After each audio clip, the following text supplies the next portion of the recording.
On his first day in office, President Biden revived the Democrats' war on fossil fuels, which began under President Obama, Harry Reid, and Nancy Pelosi.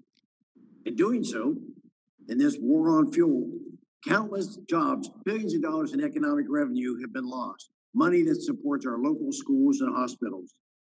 These actions are destroying those communities relying on fossil fuels for their livelihood.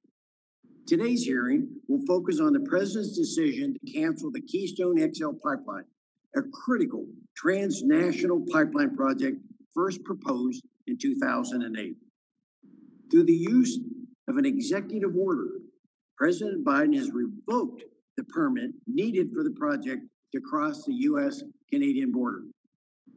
And as he stated that completing the project doesn't serve the, quote, national interest, and it would not be consistent with the administration's economic and climate priorities. Curiously, though, in 2013, President Obama's State Department found that the development of the Keystone XL pipeline would have, quote, minimal impact on the environment. And when President Trump took office in 2017, his administration took action quickly to move the project forward and work resumed. Now, 4 years later, President Biden revokes that permit retroactively, and that was set forth by his predecessor. And in so doing, has cost the area approximately 11,000 jobs and $2 billion in lost wages. In reflecting on this denial, how do lost jobs and lost wages serve the national interest? Remember, Keystone is but one pipeline project under the microscope. Others, like the Dakota Access Pipeline, Mountain Valley Pipeline, and the Line 5 in Michigan, also face an uncertain future.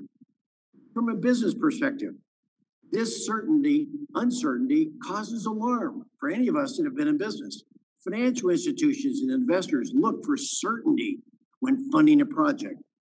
Why would Wall Street or any other entity invest in a project that requires a permit simply to see it withdrawn by a different administration, which could be years later?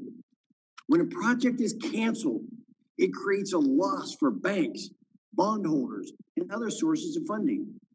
And unfortunately, many of those bondholders are pension funds, are senior citizens, and what they're counting on for their retirement could be losing out.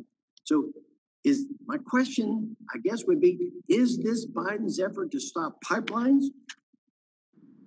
Or is it a more sinister approach to discourage Wall Street and investors from ever getting involved in funding fossil fuel projects and pipelines altogether? I want you all to think about that for a little bit. And I look forward to a thoughtful discussion and now recognize Representative Armstrong for his opening statement.